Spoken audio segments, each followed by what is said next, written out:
Oui, très heureux de vous retrouver dans ces conversations digitales. Nous avions commencé la première au début du confinement. Nous sommes au 9e opus et on a le plaisir aujourd'hui de pouvoir parler avec Bruno Leca et ses équipes de la PLD, qui est évidemment un sujet d'actualité. Peut-être quelques mots en introduction.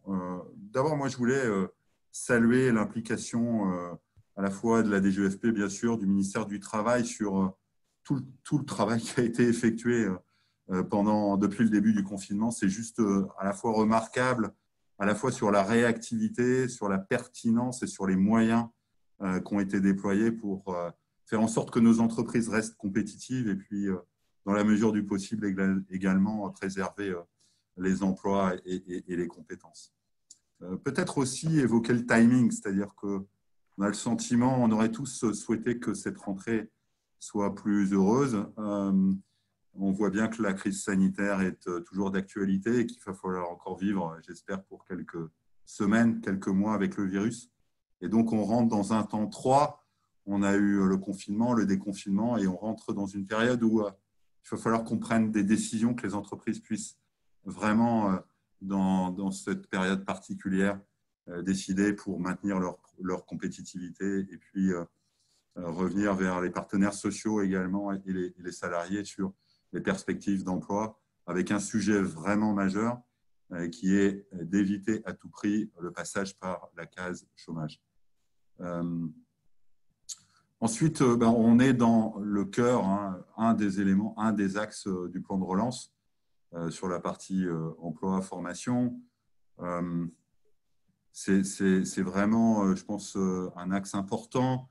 On aura l'occasion, je pense, au travers des questions aussi, de revenir sur son articulation avec des dispositifs existants. Je pense bien évidemment aux accords de performance collective dont on a un peu parlé avant l'été et dont on parle davantage à la rentrée. Je pense que c'est vraiment un dispositif intéressant. Et l'articulation aussi avec le recours ultime, quand il faut se séparer de collaborateurs, que ce soit sur la base du volontariat et du contraint, comment on articule tous ces dispositifs. Et puis enfin, passer la parole à Bruno Leca, donc le DGEFP, qui nous fait le plaisir d'être là cet après-midi. Merci beaucoup Bruno, merci aussi à Guillaume Villemot, le chef de la mission Fonds national de l'emploi, d'être également présent. Notre échange se veut extrêmement interactif, donc on va avoir peut-être 3 phases. Une phase où Bruno Leca va nous décrire à la fois les enjeux, mais aussi les actions concrètes de cette APLD, avec des changements, un projet de décret qui date d'hier soir, donc on voit bien que le sujet est vraiment d'actualité. Ensuite, il y aura les interventions de Jean-Dominique Simon-Poli, que vous connaissez, qui est le directeur général de Dialogue et qui est Dialogue partenaire de nos conversations digitales. Et puis Marie Gouni, que je ne présente plus non plus, qui est la directrice de la practice performance sociale au sein du cabinet. Je passe tout de suite la parole à Sophie Piot, qui va animer cette conférence, qui est directrice commerciale au sein du cabinet. Merci beaucoup. Bonjour à tous. Bonjour Bruno. Je voulais commencer un petit peu cet échange par un peu de pédagogie. On a ce nouveau dispositif d'activité partielle de longue durée qui a été mis en place cet été. On voit effectivement que dès ce matin, il y a déjà un projet de décret qui a été échangé.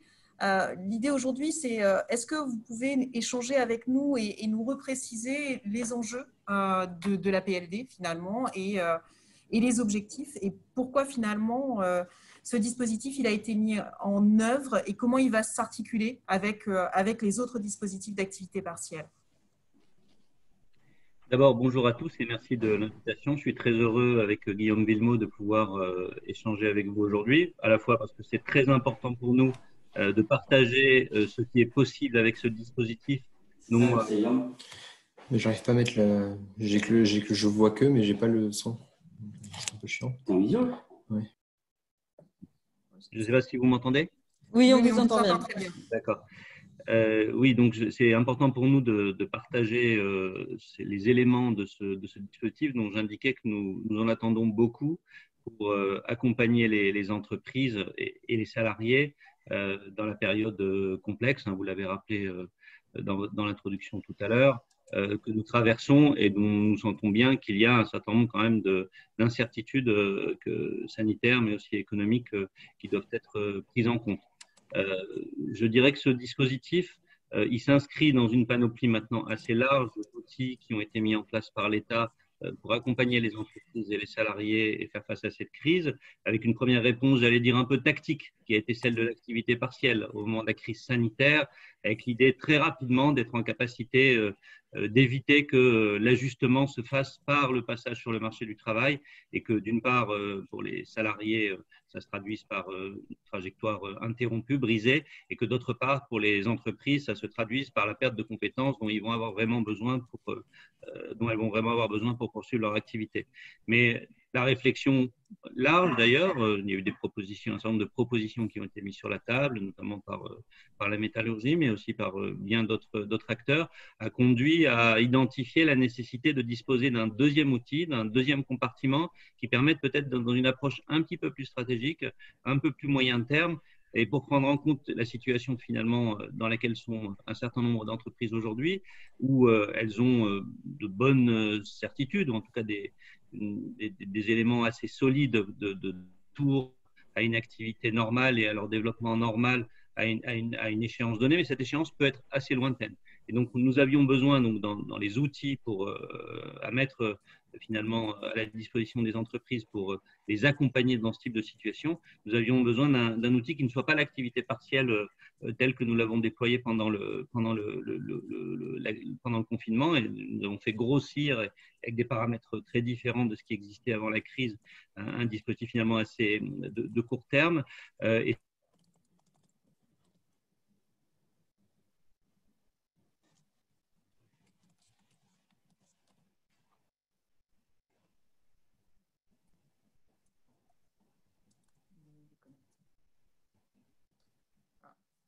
je vois que Bruno Loca est déconnecté. Je pense qu'il va se reconnecter. je suis là. Ah, vous êtes connecté, c'est bon, on vous entend et on vous revoit. D'accord, il y a eu une coupure. Donc, ce dispositif d'activité partielle de longue durée, dans le fond, donc, il vise à permettre aux entreprises de s'inscrire dans une période assez longue d'incertitude, mais avec un retour à bonne fortune qui paraît assez identifié. Ça, c'est sa première caractéristique.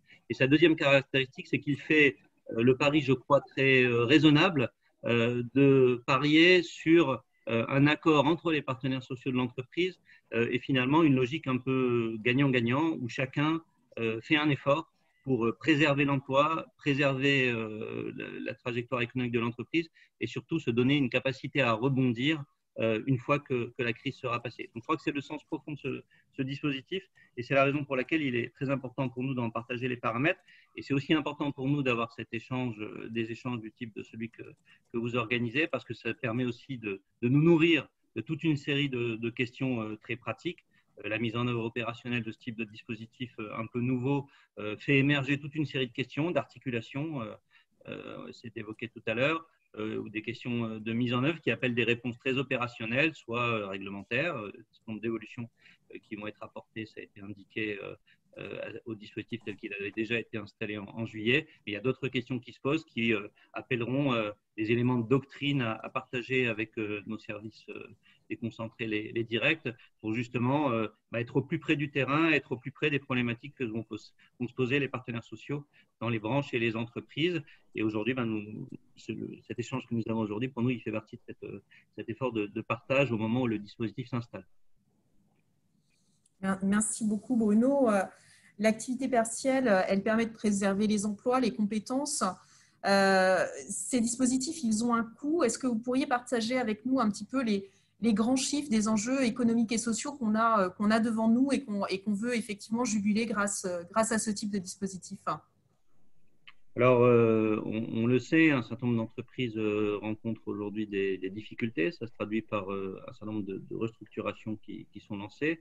Je pense que c'est le principal enjeu. Le principal enjeu, c'est de réussir à accompagner, y compris financièrement, et en mettant des moyens importants sur la table, je vais y revenir, ces entreprises pour qu'elles fassent un choix qui soit un choix plutôt de régulation par en maintenant les salariés dans l'entreprise, les salariés dont elles ont besoin pour partir, et pas en les faisant partir sur le marché du travail. Donc, rappeler que le dispositif d'activité partielle, les moyens globaux de l'activité partielle qui sont budgétés aujourd'hui pour 2020, donc je le redis, c'est un budget, c'est donc des moyens disponibles. Il faudra arrêter les comptes à la fin de l'année et voir exactement quelle est la réalité de la consommation de ces budgets donc pour 2020 et pour mesurer en effet des moyens, l'importance que le gouvernement attache à l'accompagnement de ces situations, c'est 30 milliards d'euros. Et pour l'année prochaine, c'est près, dans le cadre du plan de relance, de près de 7 milliards d'euros, 6,6 milliards qui sont à ce stade prévus pour accompagner le dispositif. Donc c'est bien des moyens très importants, un dispositif d'ampleur qui est mis en place pour faire face à une situation qui est tout à fait inédite, à la fois par ses caractéristiques et puis aussi par la manière dont elle a impacté notre marché de l'emploi. Très bien, merci beaucoup. Le dispositif aujourd'hui, il a une condition, c'est la condition d'avoir mis en place un accord d'établissement, d'entreprise, de branche, un accord collectif. Aujourd'hui, pour vous, quels sont les enjeux du dialogue social autour de ce dispositif et comment est-ce que vous avez une vision finalement en la matière sur la façon dont ils doivent pouvoir être conduits? Je pense que ce qui est extrêmement important, c'est de partager la philosophie du dispositif pour que ce soit la matière de l'échange entre les partenaires sociaux, soit au niveau de la branche, soit au niveau de l'entreprise. Nous rencontrons à notre niveau ou au niveau des directs de nombreuses entreprises. On sent qu'il y a un très fort intérêt pour le dispositif et donc je pense qu'il faut arriver à distinguer ce qui est de l'ordre des outils. Aujourd'hui, il y a beaucoup d'outils qui existent, qui peuvent faire l'objet d'accords entre les partenaires sociaux, du fond finalement de la question qu'on veut traiter. Et le fond de la question, c'est d'abord de partager un diagnostic et que l'accord, il permette d'avoir des éléments précis, partagés de la situation de l'entreprise et finalement d'étayer le diagnostic, le fait que l'entreprise est bien dans la situation que je décrivais tout à l'heure, c'est-à-dire qu'elle a une vision de sa trajectoire avec une phase pour laquelle un certain nombre de difficultés, d'éléments imprévisibles se présentent. Donc c'est assez important, je pense que comme souvent d'ailleurs en matière de dialogue social, je pense que c'est un peu la pierre angulaire de tout bon dialogue, pas seulement social, mais notamment le dialogue social, c'est de partager des éléments quantitatifs, qualitatifs, qui permettent ensuite d'avoir un vrai échange sur les bons équilibres qu'on peut trouver en partant de la réalité de la situation qu'on doit affronter. Le deuxième élément, je pense, c'est la logique du dispositif. La ministre y a insisté, de partage, de définir, de négocier des engagements en matière d'emploi, en matière de formation, qui traduisent une ambition partagée au sein de l'entreprise de préservation de l'emploi, puisque c'est finalement l'épine dorsale du dispositif, mais aussi qui traduisent, je pense que c'est important, le fait de se projeter en matière de compétences, de se dire finalement quelles sont les mutations que je connais, que je vais rencontrer, quelles sont les formations qui sont nécessaires, quelles sont peut-être compte tenu de ce qu'est la structure des salariés de l'entreprise, la nature des transitions que je dois leur faire opérer, puisque finalement on s'inscrit dans une certaine durée et que donc on a la possibilité de partager un plan de développement des compétences des salariés qui soit cohérent avec le diagnostic et puis avec l'ambition économique qui est celle de l'entreprise. Donc je pense que c'est un peu les deux pôles de la discussion. Après, selon les conditions de température et de pression, selon les habitudes de dialogue social au sein de l'entreprise, selon la nature de la situation, il y a toute une série d'outils qui existent qui peuvent être utilisés pour tracer cette ambition partagée.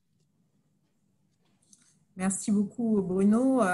Marie, je crois que tu avais quelques questions pour Bruno. Je vais te laisser la main et je vais vous laisser un petit peu dialoguer sur quelques sujets d'actualité sur ce dispositif. Bonjour à tous. Monsieur Lucas, vous l'avez déjà bien souligné, hein, le dispositif de l'activité partielle longue durée a pour objectif de préserver les emplois et les compétences. Et à cet égard, dans les mentions attendues pour la mise en œuvre de ce dispositif, il y a les fameux engagements en termes d'emploi. on a quand même beaucoup d'entreprises qui s'interrogent sur les attentes et le contrôle qui seraient exercés en la matière, et également sur l'articulation entre les différents dispositifs pour faire face à la crise. L'articulation entre la PLD, les PSE, la PLD, les RCC, la PLD, les APC.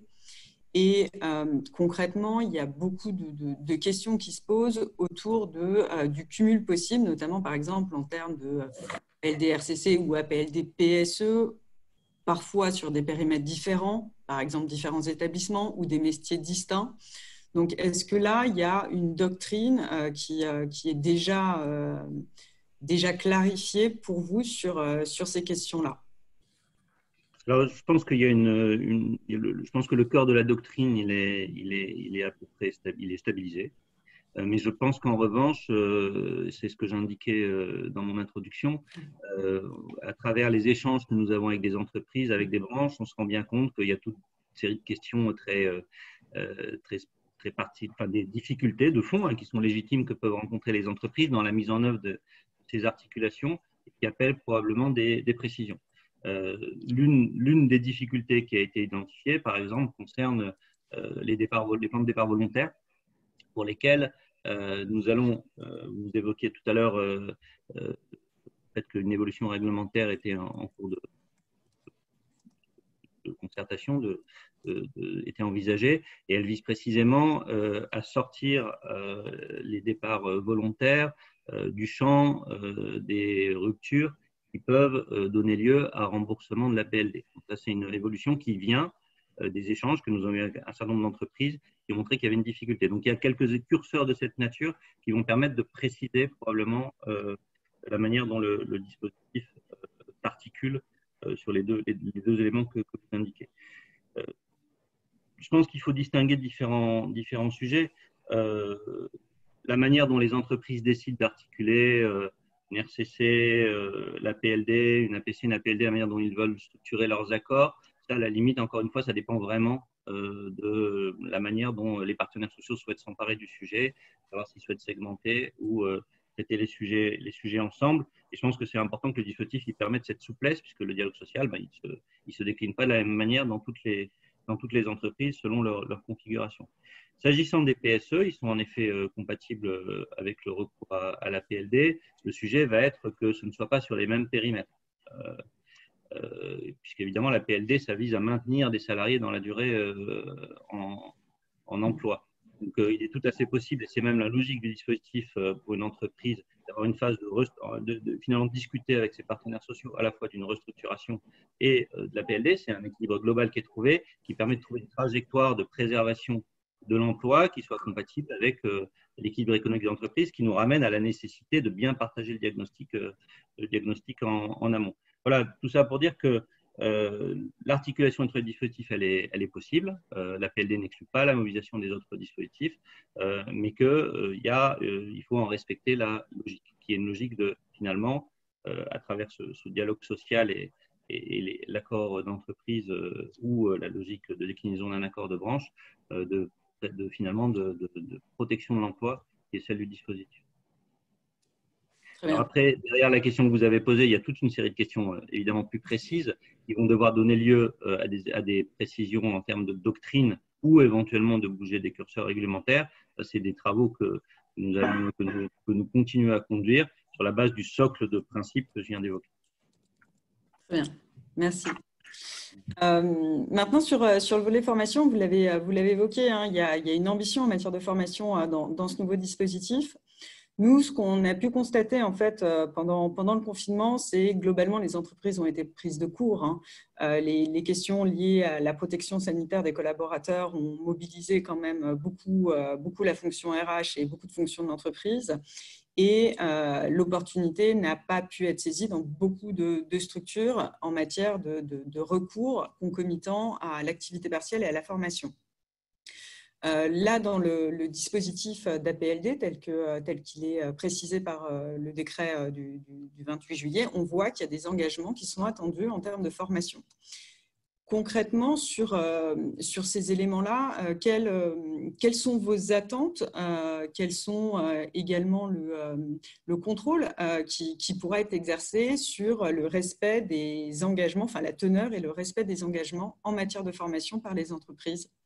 Je pense que, je le redis, on n'est pas dans une approche tatillonne. L'objectif, c'est bien que ce dispositif se déploie et que sa logique et finalement ses finalités soient respectées. Alors, évidemment, c'est un effort extrêmement important sur le plan financier. En échangeant avec Sophie tout à l'heure, je rappelais les enjeux financiers qu'il y a derrière ce dispositif. Il est bien évident que ça suppose quand même qu'il y a un certain nombre que les différents acteurs respectent cette philosophie. Mais il ne s'agit pas forcément de remplir des cases identifiées sur la solution de l'information avec des chiffres précis. Il s'agit plus qu'on ait un volet finalement, et pour nous la vraie garantie, c'est le fait que les partenaires sociaux finalement se soient entendus sur ce volet de formation, mais qu'ils soient cohérents avec, comme je le disais tout à l'heure, le diagnostic qu'ils partagent sur ce que sont les entreprises. Et nous, ça ne vous étonnera pas, et je pense que vous êtes nombreux dans l'échange à le partager. Nous pensons que les questions finalement RH, les questions de GPEC, les questions sont des éléments de performance économique de l'entreprise.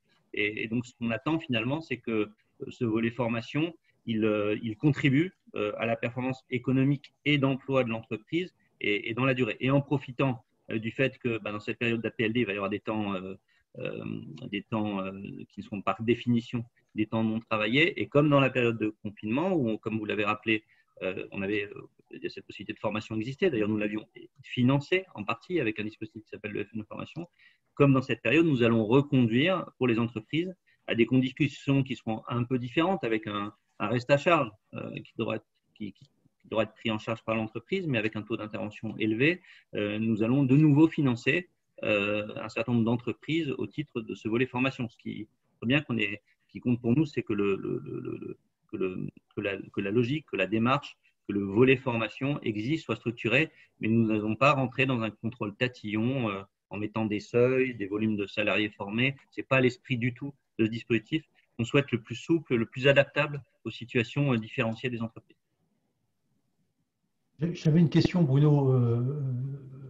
C'était sur l'articulation des deux dispositifs. Ça a été évoqué par Sophie et par Marie.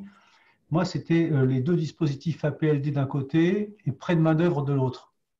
Est-ce qu'il n'y a pas un risque, ou je ne sais pas comment on peut le dire, mais en tout cas de voir le dispositif prêt de main-d'œuvre un peu cannibalisé par le dispositif APLD, en tout cas ne pas se déployer pleinement, parce que je pense que les salariés accepteront plus facilement de se retrouver avec un dispositif comme celui de l'APLD qu'avec le risque de se retrouver dans une autre entreprise à travers un prêt de main-d'œuvre. C'est vrai que je pense que ta question est importante. Il y a un sujet plus général qui concerne évidemment les entreprises en activité partielle ou en APLD, mais les autres entreprises qui préoccupent beaucoup le gouvernement, la ministre du Travail et de l'Insertion et aussi les partenaires sociaux. C'est celui des conditions dans lesquelles, dans cette crise qu'on a finalement abordée d'une manière assez différente des crises précédentes, on peut aussi peut-être de manière plus systématique se mettre en situation d'avoir des parcours qui permettent à des salariés qui sont dans des entreprises où les perspectives sont peut-être un peu plus difficiles à court moyen terme, finalement de basculer sans passage par la case marché du travail vers d'autres entreprises. Donc ça se pose effectivement pour l'APE, ça se pose pour l'APLD. C'est vrai qu'en APLD, vous êtes c'est pas du chômage partiel total, puisque évidemment la réduction, même si on reviendra tout à l'heure peut-être sur les questions de la manière dont ça s'organise, c'est quand même contrairement à ce qui s'est passé pendant le confinement ou avec le dispositif d'AP, les personnes ne sont pas à 100% disponibles pendant le. Donc effectivement, peut-être que ce sera un frein pour certains salariés.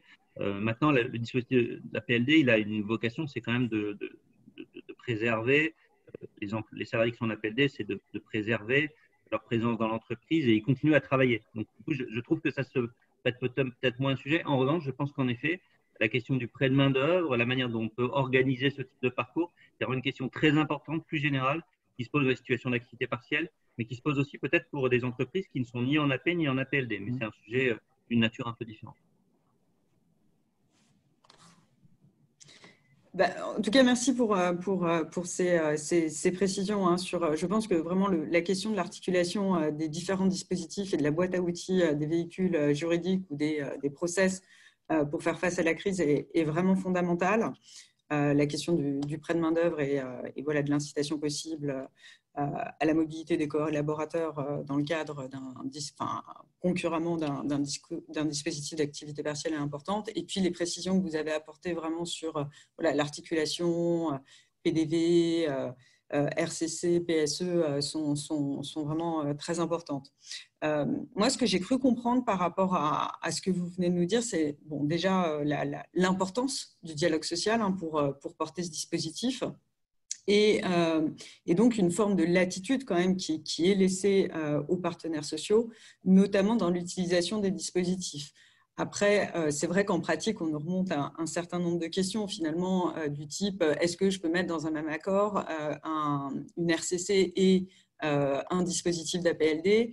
Globalement, là, ce que je crois entendre et comprendre, c'est que finalement, ça va s'apprécier, une fois que la compatibilité est acquise des différents dispositifs, ça va s'apprécier, ce sera un petit peu à la main des partenaires sociaux pour trouver la meilleure solution pour préserver les emplois et les compétences et la pérennité de l'entreprise dans la situation actuelle.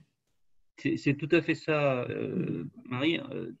Si prenons cet exemple des RCC et de la PLD, chacun, elles font l'objet d'une validation, les accords font l'objet d'une validation par l'autorité administrative. Ce que nous allons voir, mettons qu'il y a un seul accord, qui soit organisé, articulé, qui respecte effectivement les règles. Nous allons devoir vérifier que cet accord, au regard de chacune des règles de validation que nous devons appliquer, comporte bien tous les éléments nécessaires. Mais le fait que ce soit un accord, deux accords, ça, c'est vraiment, et je pense que c'est bien, l'affaire des partenaires sociaux, de la manière dont ils veulent organiser, séquencer leur dialogue social. Ce n'est pas l'affaire de l'État. Très bien, c'est très clair. Je pense que pour la question de l'articulation APLD, il y aura peut-être un petit point de clarification certainement à donner au regard d'une des questions-réponses qui était sortie récemment sur les APC et qui semblait, dont une des phrases a donné lieu à certaines interprétations sur finalement le contenu restrictif des accords APC, qui ne pourrait peut-être pas être un véhicule qui permettrait également de recourir à une APLD. Mais bon, déjà pour, je pense, RCC et APLD, on est sur des dispositifs qui peuvent être négociés concomitamment ou dans un ordre à déterminer. Donc ça, c'est vraiment des points qui, avec les questions de formation, qui remontent vraiment très régulièrement. On a aussi des points assez opérationnels sur la question de la réduction d'horaire. Donc, on sait, le principe de l'activité partielle de longue durée repose sur un mécanisme de diminution de la durée du travail. On sait que la question de l'organisation du travail et du temps de travail en France est quand même assez importante, qu'il y a là aussi un certain nombre de dispositifs juridiques qui peuvent être activés au-delà d'un classique 35 heures par semaine, notamment pour certainement un certain nombre de populations qui vont être visées par la PLD, des possibilités d'annualisation, de modulation, de fonctionnement par cycle, donc des organisations du travail qui peuvent avoir des effets pluri-hebdomadaires, voire annuels. Donc là, au regard de la question de la diminution, de la réduction d'horaire, il y a vraiment un point autour de l'appréciation des attentes en matière de réduction horaire sur la durée de l'accord. Donc, est-ce que c'est possible de dépasser la semaine? Et on a aussi un certain nombre de temporalités qui sont inscrites dans le dispositif, entre les 6 mois, les 24 mois et les 36 mois. On sait que dans certaines entreprises, la modulation, c'est annuel, bon, parfois triennal, mais c'est plus complexe. Et concrètement, est-ce qu'aujourd'hui, il est possible de moduler l'activité partielle sur une période supérieure donc à la semaine, 6 mois, 1 an? Est-ce que ça, c'est possible aujourd'hui? Oui, tout à fait. C'est encore, je pense, une attestation, enfin, ça atteste du fait que pour nous, ce qui est important, c'est que le dispositif il n'ossifie pas les pratiques qui existent dans l'entreprise et avec l'accord des partenaires sociaux. Pour nous, ce qui est important, c'est que ces 40% de réduction d'inactivité, donc qui sont des paramètres essentiels de la PLD, si ça s'apprécie sur une période plus longue que dans le cadre des dispositifs dont vous rappeliez l'existence et auxquels les entreprises recourent très largement, notamment dans certains secteurs, ça ne nous pose pas de difficultés. Ce qui compte, c'est que sur la période d'APLD, on ait bien le respect en moyenne des 40% de réduction d'activité.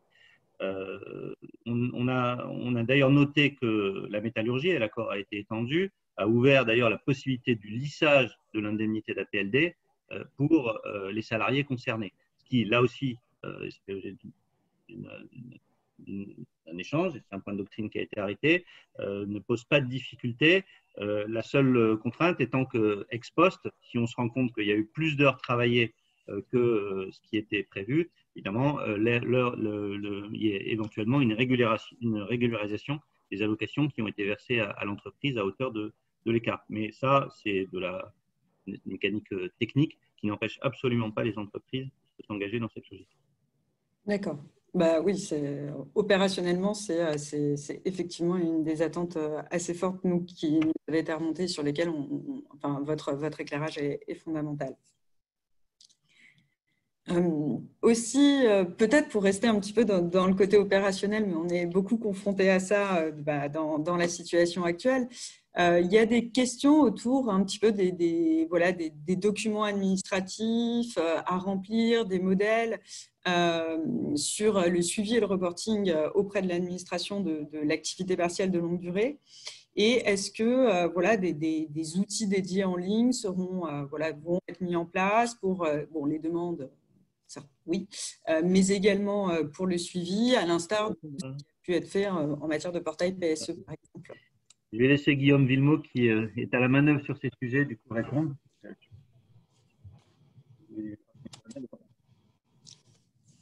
Sur les outils.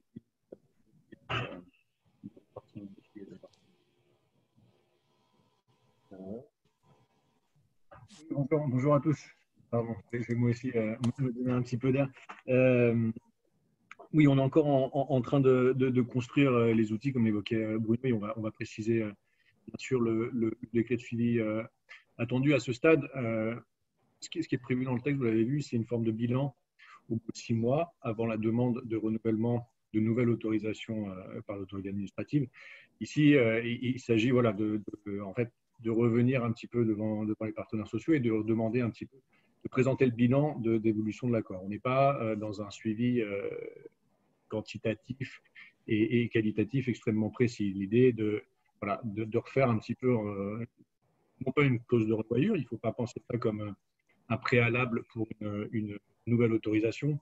Ce renouvellement au bout de 6 mois, il est acquis à partir du moment où l'accord tel qu'il avait été prévu et si la durée était prévue pour être de 24 mois, du moment qu'on ne constate pas d'irrégularité flagrante dans sa mise en œuvre, il n'y a pas de sujet de renouvellement. L'idée est une forme de bilan compte rendu. C'est ça ce qui est attendu. Voilà. Et on précisera bien sûr les outils de reporting. Alors, c'est danse des maths. Alors, on a des questions qui en rebond par rapport des questions des personnes présentes, qui assistent à la conférence, un peu en rebond autour de la question de la réduction horaire. Notamment, on en a deux qu'on retrouve effectivement assez régulièrement dans nos échanges. C'est sur la limite de 40%. Bon, est-ce qu'elle s'entend par salarié? Et donc, est-ce qu'il y a une forme d'individualisation dans l'appréciation des 40%? Et on a une autre, et sur l'individualisation également, comment s'apprécie finalement le critère des 40% par salarié, par établissement, par niveau du groupe? La règle claire, c'est par salarié, pas mutualiser la réduction voilà. C'est ça, c'est ce point-là qui a été retenu. Très bien.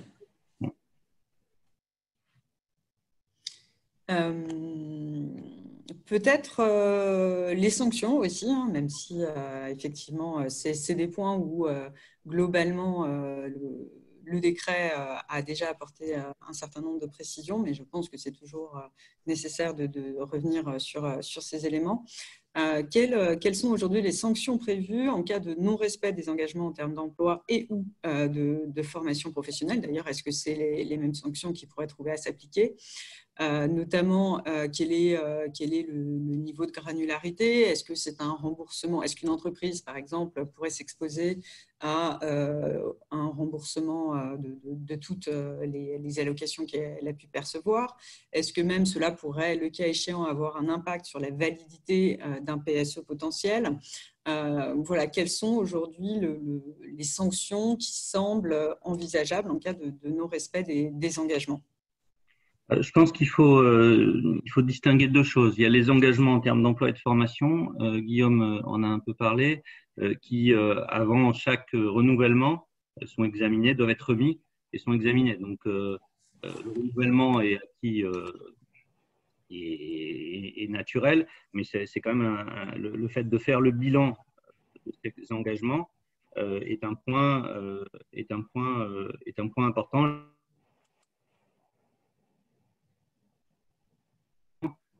au moment du renouvellement. Et je pense qu'il faut distinguer ça d'une autre mécanique qui existe dans le décret, qui est le fait que pour un licenciement économique qui interviendrait ultérieurement pour un salarié, il y ait remboursement de l'allocation qui a été versée à l'employeur. C'est la conséquence du fait que il y a ce licenciement économique. Et la version précédente du décret parlait de rupture pour motif économique, je crois, et du coup embarquer, comme je le disais tout à l'heure, des parts volontaires. Et ça, on va le recentrer sur les licenciements et on va écarter les départs volontaires. Et c'est bien pour les salariés concernés. Et ça n'est pas pour l'ensemble des salariés. Ça, c'est un point très, très important. Et sur ce sujet qui fait évidemment l'objet de beaucoup de questions, puisque c'est un élément c'est à la fois une question pratique qui peut se poser dans l'articulation entre les PSE et la PLD, l'identification des salariés au départ. Et puis, c'est une question aussi de capacité de l'entreprise à se projeter. Et donc, il est prévu aujourd'hui dans le texte que l'autorité administrative peut apprécier, peut ne pas demander le remboursement en fonction de la situation de l'entreprise.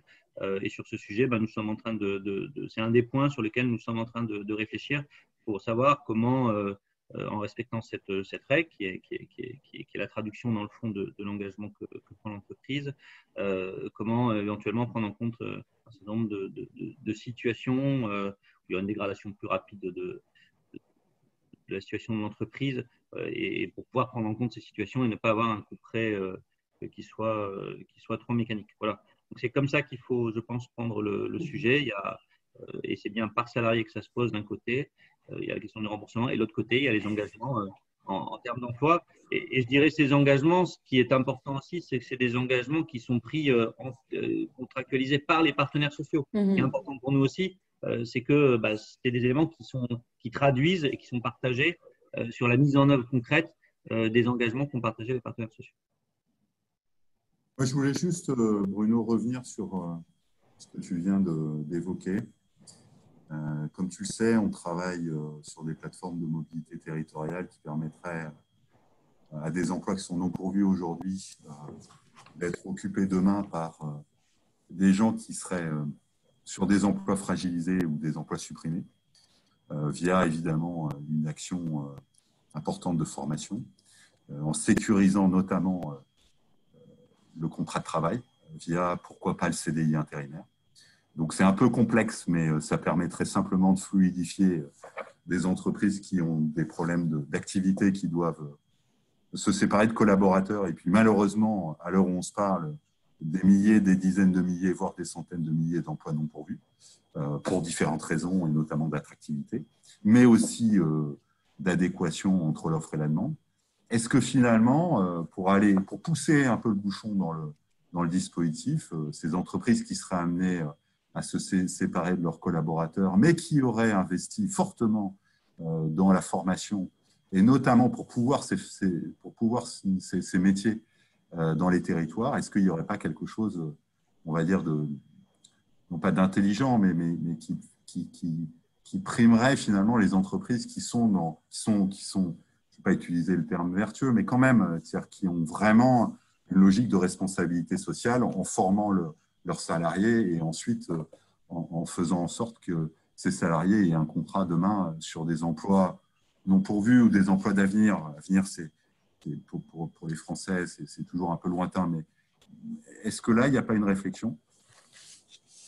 Je pense que ça rejoint un peu l'échange qu'on avait tout à l'heure sur la question un peu générale qui est posée aujourd'hui de comment organiser des reconversions efficaces dans les différentes situations. Donc pour moi, je suis tout à fait d'accord, et je pense qu'en effet aujourd'hui, et notamment c'est votre cas, beaucoup de propositions qui sont poussées et qui naissent, je pense, de situations concrètes d'entreprise. La manière dont on organise ces parcours, nous, on est très, très attentifs effectivement à toutes les réflexions qui peuvent être proposées en la matière. Par rapport à ce qu'on évoque aujourd'hui, je pense qu'il est important, c'est que, à la limite, ces questions-là, elles se posent un peu en amont. En même temps, ça rejoint au moment où on fait un diagnostic et finalement, on imagine un peu quelle est la trajectoire en termes d'emploi, en termes économiques de l'entreprise. Et du coup, on est amené à se poser des questions d'un côté effectivement de parcours de reconversion pour les salariés et de l'autre de maintien de salariés, qu'on peut articuler les différents dispositifs. Voilà, il me semble que c'est important, c'est de le penser ensemble au départ. Après, on peut réfléchir aux conditions dans lesquelles les outils s'articulent, mais tout en respectant leur finalité. La PLD, c'est quand même fait pour maintenir des salariés dans l'entreprise, parce qu'on considère qu'on aura besoin demain dans l'entreprise de ces salariés pour repartir. Voilà. Après, encore une fois, on ne va pas ce sont des questions qui, de mon point de vue, ne sont pas tranchées, parce que comme tu l'indiquais, aujourd'hui, je le redis, ces questions, elles sont vraiment très, très importantes pour réussir collectivement à passer cette phase sans trop de casse sur le plan humain. Et puis, je dirais en termes de casse aussi pour les entreprises, parce que les personnes qui passent par des trajectoires avec des brisures par le marché du travail sont aussi des ressources que les entreprises ne pourront pas, qui ne sont pas disponibles de la même manière pour les entreprises une fois que la crise sera passée. Donc, c'est un sujet humain, mais c'est aussi un sujet collectif, social, politique, et c'est aussi un sujet économique. Donc, moi, je pense que c'est tout à fait légitime de poser les questions d'articulation de ces questions.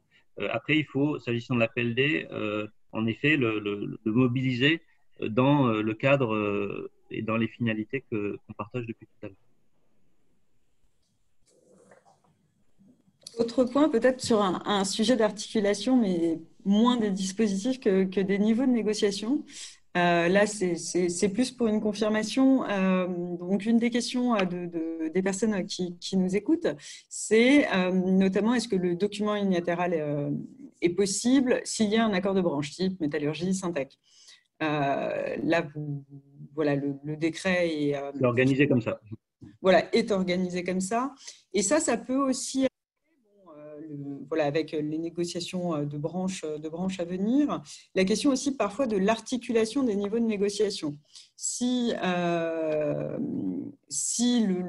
l'accord de branche en fait prévoyait certains dispositifs, non pas uniquement vis-à-vis du document unilatéral, mais vis-à-vis d'une philosophie de l'activité partielle et poser des exigences différentes que celles prévues par décret, est-ce qu'il y aurait possibilité par accord d'entreprise de revenir sur un autre modèle plus adapté, mais toujours dans le respect, bien évidemment, du décret? Tout à fait. Il est tout à fait possible dès lors, soit on passe par la voie du document unilatéral qui décline l'accord de branche, soit on est en capacité de conclure un accord. Et à ce moment-là, on peut déroger à l'accord de branche dès lors qu'on respecte le cadre réglementaire. C'est bien comme ça que c'est organisé. Ça, c'est un point très important. Du coup, c'est aussi dans l'esprit et d'un certain nombre d'évolutions qui sont intervenues depuis plusieurs années. Et c'est aussi dans l'esprit de se donner le maximum de capacité de s'adapter à des situations différentes d'entreprise pour que ce dispositif se développe dans son usage et avec ses finalités le mieux possible.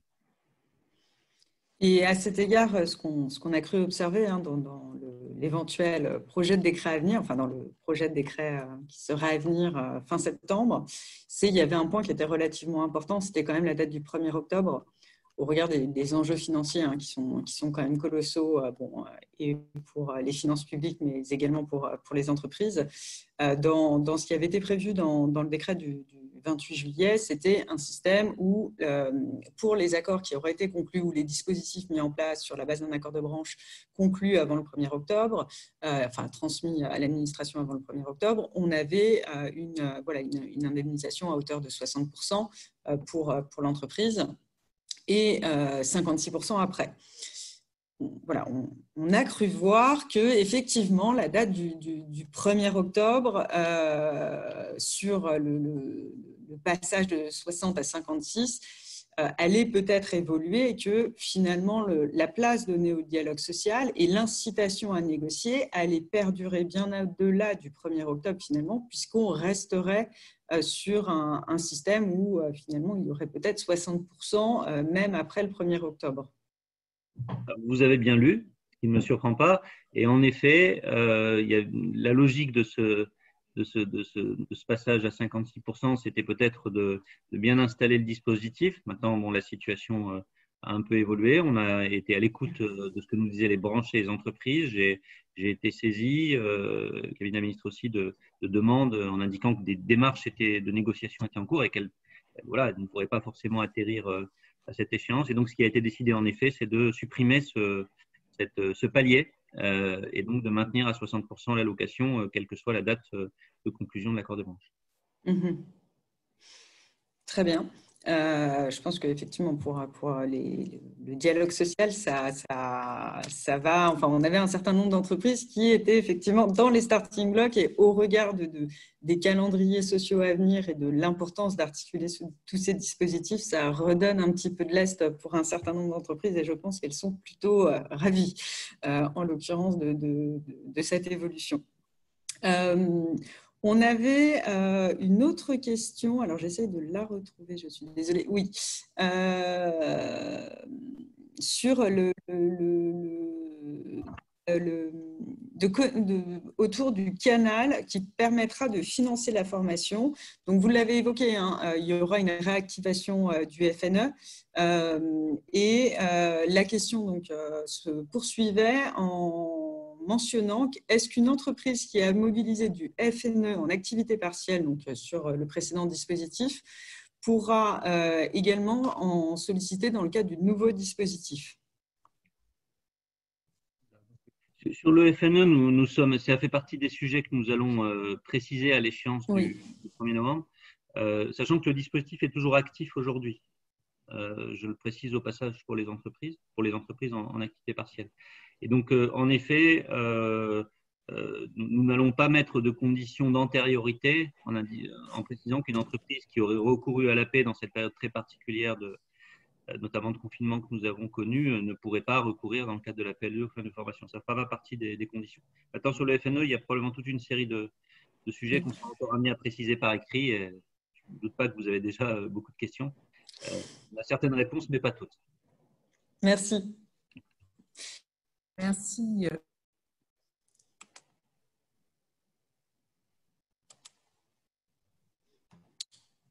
J'avais une question, Bruno, sur le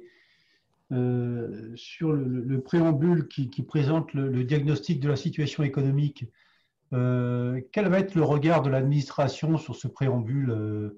Parce que on peut avoir des vrais préambules avec des vrais détails, avec une stratégie qui soit annoncée, et puis d'autres qui soient un peu plus, en tout cas un peu moins disert. Et peut-être quel est le regard de l'administration sur ces préambules qui vont être un élément important du dispositif? Alors, je peux déjà dire ce que ça ne sera pas, c'est une question importante, merci. Ça ne sera pas un contrôle du motif économique, qu'on soit clair. Et pour nous, ce qui comptera, c'est surtout que ce diagnostic, ce préambule, existe. Et qu'il ait une réalité, une cohérence. Mais pour nous, le vrai verrou, disons la garantie de qualité, c'est vraiment le fait que ce sera un élément normalement nécessaire du dialogue social et donc de la possibilité de conclure un accord. Voilà.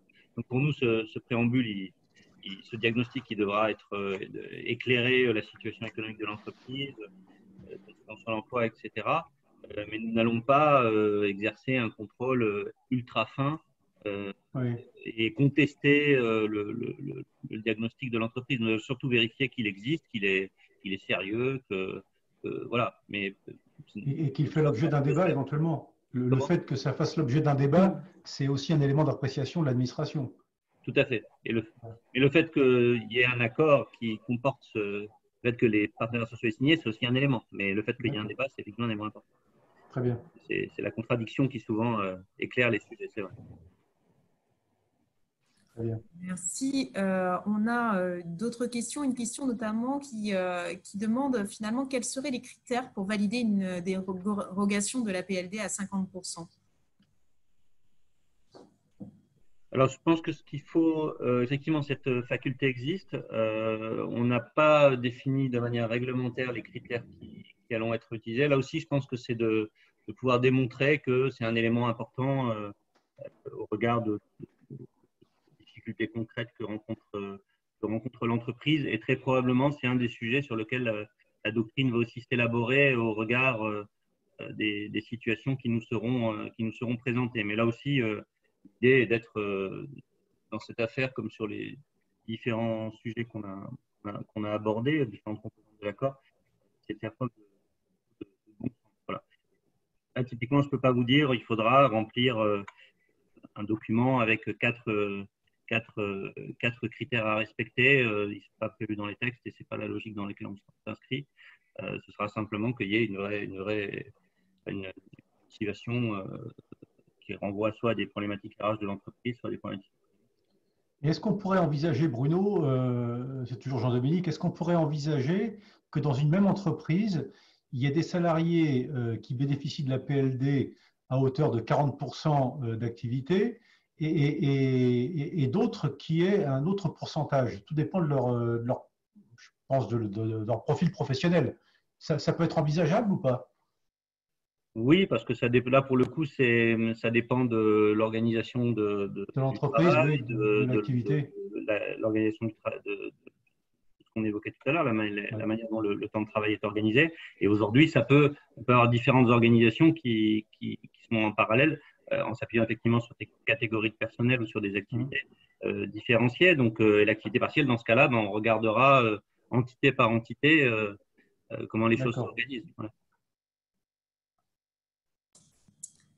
Merci. Il y a des questions également sur finalement les secteurs protégés. On demande est-ce qu'ils bénéficieront automatiquement de la dérogation des 50% sur la réduction du temps de travail, mais également les secteurs très touchés comme l'aérien aujourd'hui.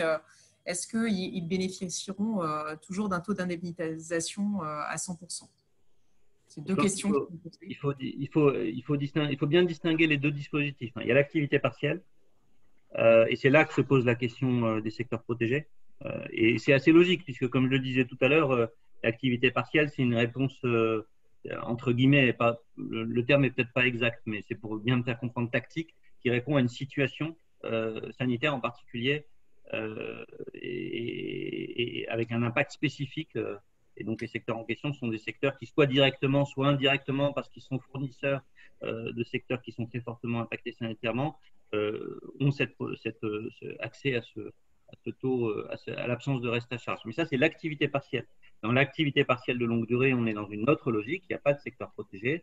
Tous les secteurs peuvent en bénéficier et on applique les règles qui sont praticables dans le cadre de la PLD, toutes celles qu'on discute depuis tout à l'heure. Alors, évidemment, Ce qui est vrai aussi, c'est que pour certains secteurs, notamment ceux que vous avez cités, et d'ailleurs ils étaient pour certains d'entre eux, la réflexion est aussi née de la situation des entreprises de ce secteur, ils sont typiquement dans la situation, ils savent qu'à 2-3 ans, le marché va reprendre, les perspectives sont plus claires, avec une incertitude, mais enfin ils savent que ça va arriver et qu'ils ont à gérer une période longue qui suppose justement le recours à un dispositif comme l'activité partielle de longue durée. Et là, il n'est pas question de secteur protégé. La notion de secteur protégé, elle s'apprécie dans le cadre de l'activité partielle. D'accord, je pense que c'est très clair et c'est très bien, je pense, de l'avoir repositionné ici. Dans les questions qui nous ont été posées, il y a eu aussi des questions sur les embauches. Si aujourd'hui, une entreprise a une personne en CDD, une personne en alternance, qui sont des talents qu'ils ont envie de garder et qu'ils ont envie d'embaucher, est-ce qu'ils peuvent les embaucher et les mettre finalement dans un dispositif de chômage partiel longue durée en envisageant finalement une reprise qui n'est pas tout de suite, mais qui est plutôt au milieu de l'année prochaine? Si c'est une embauche qui est pérenne, il n'y a pas de règles particulières qui s'opposent au recrutement. Là où on peut s'interroger, c'est une embauche qui serait une embauche, je sais pas, un CDD pour la durée d'une activité partielle totale, par exemple. Effectivement. Voilà. Mais on n'en a pas de règles. Alors après, c'est probablement des points qu'on devra préciser, mais il est bien évident que tout ce que fait aujourd'hui le gouvernement, à travers le plan de relance, appartient à un certain nombre d'outils qui ne sont pas l'objet de la discussion aujourd'hui. On va en parler un autre jour si vous le souhaitez. Il vise à faciliter le recrutement. Donc, on ne va pas empêcher le recrutement dans les entreprises en situation d'activité partielle de longue durée. Maintenant, il ne faut pas que ce soit non plus un détournement du dispositif. Voilà. Donc là aussi, je pense que c'est le bon sens qui nous conduira à préciser les choses, donc plutôt dans un esprit d'ouverture. Merci beaucoup. Pour clôturer peut-être ces échanges, est-ce qu'il y a des nouveautés législatives, réglementaires qui nous attendent dans les semaines qui viennent? Est-ce que vous êtes en train de commencer à travailler sur de nouveaux dispositifs qui pourraient venir compléter ces dispositifs dont on a parlé? Alors, comme on a déjà beaucoup de choses, beaucoup de dispositifs, et je pense que pour les entreprises aussi, il y a beaucoup d'outils qui sont aujourd'hui, qui doivent être bien intégrés. D'ailleurs, c'est un peu l'origine de cet échange qui est organisé par LHH. Ce que je voudrais peut-être souligner en sortant un peu du sujet de l'activité partielle, c'est la mise en place dans les semaines qui viennent, et donc ça concerne les entreprises et je l'espère les entreprises qui sont présentes virtuellement, à distance. Ce sont tous les outils qui vont être mis en place pour favoriser justement l'embauche, et en particulier des jeunes, avec, je le rappelle, l'aide à l'emploi des jeunes, à l'embauche des jeunes, donc qui vise à accélérer, finalement à faciliter pour un responsable d'entreprise le fait d'anticiper une décision qu'il aura peut-être un peu reportée, d'embaucher un jeune, parce que c'est maintenant, il ne faut pas qu'on ait de génération sacrifiée, c'est maintenant qu'il faut pouvoir, du côté des entreprises pour que ça reparte, et puis du côté des jeunes pour ne pas les laisser sur le carreau, c'est maintenant qu'il faut que les choses se passent. Je voudrais aussi citer évidemment les primes exceptionnelles à l'apprentissage et à l'alternance, à l'apprentissage à la professionnalisation, les primes à l'alternance, qui se mettent là aussi en place et qui sont très favorables en termes de prise en charge et de reste à charge, notamment pour les jeunes, pour les plus jeunes, et qui c'est vraiment un effort très important et qui vise à préserver l'élan que nous avions constaté l'année dernière en matière d'apprentissage, avec un plus 16% de contrats d'apprentissage dans l'élan de la réforme du 5 septembre 2018. Donc ça aussi, c'est des outils qu'on est en train d'opérationnaliser. Donc les textes sont sortis. S'agissant de l'alternance, ils sont sortis fin août. Très jeune est sorti aussi. Donc là, ces outils-là, je pense, évidemment, ils sont très importants. Et puis dans le plan jeune, il y a toute une série de travaux qui vont être conduits autour des questions de formation, notamment vers les secteurs ou métiers d'avenir ou les secteurs sensibles, avec les problématiques de la transition écologique, du numérique, mais aussi de la localisation ou relocalisation. Il y a tout le débat pour savoir quel est le terme qu'on emploie. Et puis les métiers du care, les métiers du soin, qui sont aussi un enjeu pour notre pays. Et la période, malheureusement, a prouvé combien il était important de disposer des compétences dans ce domaine-là. Donc, c'est beaucoup sur la mise en œuvre opérationnelle de ce plan de relance. Le Premier ministre souhaite indiquer clairement qu'il voulait que ça se décline dans tous les territoires et que ça embarque les acteurs. Et les acteurs qui sont vraiment centraux dans la réussite de ce plan, pour les mesures que j'ai évoquées, mais aussi pour les problématiques de compétences, de GPEC, ce sont les entreprises. Donc, vous me donnez l'occasion d'élargir un peu la discussion. Je voulais vraiment souligner l'intérêt et l'importance, l'intérêt pour les entreprises, je pense, et puis l'importance en termes de contribution à cet effort un peu national du déploiement de ces mesures. Merci beaucoup. J'avais une dernière question peut-être pour Marie, parce que je sais que Marie, et vous me donnez l'occasion en fait d'en parler avec votre dernière réponse, Marie, elle plaide beaucoup pour finalement l'utilisation de l'activité partielle pour que cette activité partielle, elle devienne finalement plus citoyenne. Est-ce que tu pourrais nous donner un petit peu en quelques mots ce que ça veut dire pour toi, Marie, et peut-être demander à Bruno Lucas comment il se positionne par rapport à ça. Oui, concrètement, là, la crise sanitaire qu'on est en train de vivre a des impacts massifs sur l'emploi et l'économie. Et aujourd'hui, on est en train d'agir pour limiter les conséquences de cette crise. À mon sens, il y a vraiment un enjeu à traiter les causes de cette crise pour éviter ou limiter les risques que cela se reproduise. Pour autant, ma crainte, c'est qu'aujourd'hui, on ait difficilement que les entreprises, que les institutions publiques, que les ONG aient difficilement les moyens de pouvoir mettre en œuvre des actions innovantes pour accompagner notamment la transition écologique. Or, il me semble que pour préserver les emplois et les compétences, voire les développer, on a l'occasion de promouvoir l'innovation et particulièrement l'innovation verte, avec notamment ce qui pourrait être envisagé comme un dispositif d'activité partielle citoyenne qui donnerait aux sociétés, aux ONG, aux institutions publiques les moyens de faire face à la crise et de rebondir. Concrètement, ce serait en fonction des besoins de ces structures, des salariés en activité partielle participeraient sur la base du volontariat à des groupes de travail ou à des actions de déploiement de projets d'avenir, transition écologique, recherche et développement, process qualité, innovation sociale, amélioration des conditions de travail, des conditions d'hygiène, de sécurité, à un moment où quand même la crise sanitaire peut entraîner des vrais ravages. Et donc, les structures pourraient abonder l'aide publique pour maintenir le salaire du volontaire. Voilà, on pourrait également envisager des articulations avec le FNE Formation qui participerait plus amplement au développement des compétences des salariés. Pour moi, vraiment, un tel système permettrait aux entreprises, aux ONG, aux institutions publiques de déployer des actions d'innovation ou des actions qui permettraient de faciliter la transition écologique ou l'optimisation de leurs process. Et aujourd'hui, elles n'ont pas tous les moyens de le faire alors que ça semble nécessaire. Donc là, évidemment, ça nécessite une évolution législative, mais on a vu que voilà, certaines formes de possibilités de travailler pendant l'activité partielle avaient pu être envisagées, notamment pour des questions agricoles. Et il me semble que d'autres sujets pourraient être investigués en ce sens, et spécialement les sujets liés à l'innovation verte ou à l'amélioration de la recherche et développement en France. Voilà, ma crainte, c'est qu'on perde 3 à 5 années dans des recherches qui sont aujourd'hui fondamentales pour faire face à la crise. Et ma crainte également, c'est un éloignement des salariés du travail et de la valeur du travail. L'activité partielle de longue durée, donc on voit quand même que ça peut être 24 mois, même s'il y a des possibilités d'aller sur 36 mois, c'est très long. Et retourner au travail, certes, on a pu préserver les emplois, mais vraiment pour développer les compétences, s'inscrire dans des projets d'avenir, trouver des actions qui font sens pour les collaborateurs, il me semble qu'aujourd'hui, cela peut être cumulé via notamment le dispositif d'activité partielle, enfin un dispositif d'activité partielle citoyenne. Merci Marie. Bruno, un mot sur le sujet ?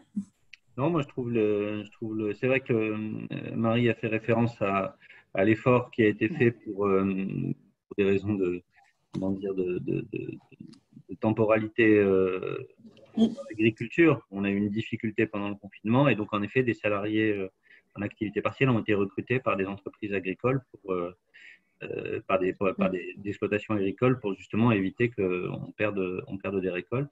Voilà, c'est cet esprit-là, je pense, mais appliqué à une autre situation. Donc, je trouve l'idée intéressante. Après, il faut prendre en compte, je pense, deux éléments.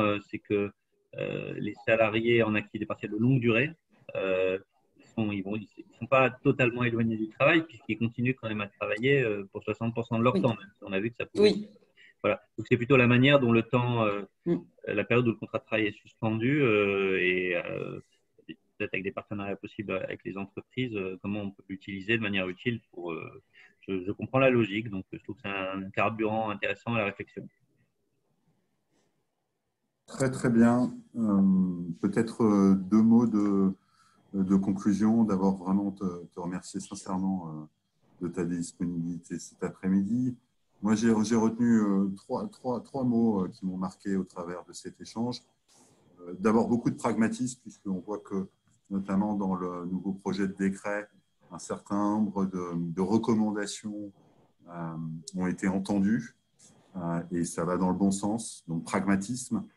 Le deuxième, c'est l'articulation avec des dispositifs qui existent déjà, avec un objectif, deux objectifs. Un, maintenir la compétitivité des entreprises et puis maintenir les emplois et préserver les compétences.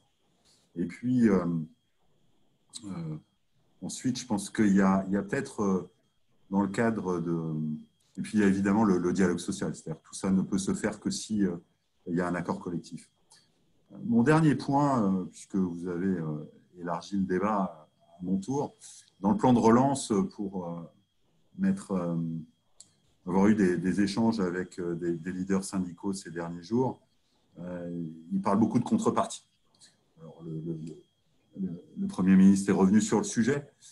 Et à côté de ça, il y a vraiment un consensus sur le sujet de la reconversion professionnelle, à la fois quand on écoute les partenaires sociaux, quand on écoute le MEDEF, quand on écoute bien sûr la ministre du Travail.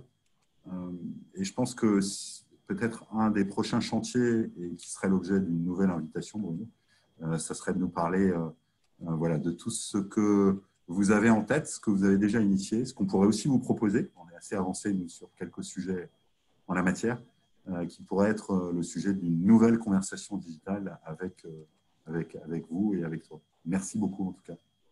Un grand merci pour votre invitation, pour ces échanges. Et encore une fois, pour nous, c'est une vraie opportunité de partager. Et puis, c'est aussi, parce que la réalité, c'est quand même celle des entreprises, des questions concrètes qu'elles se posent.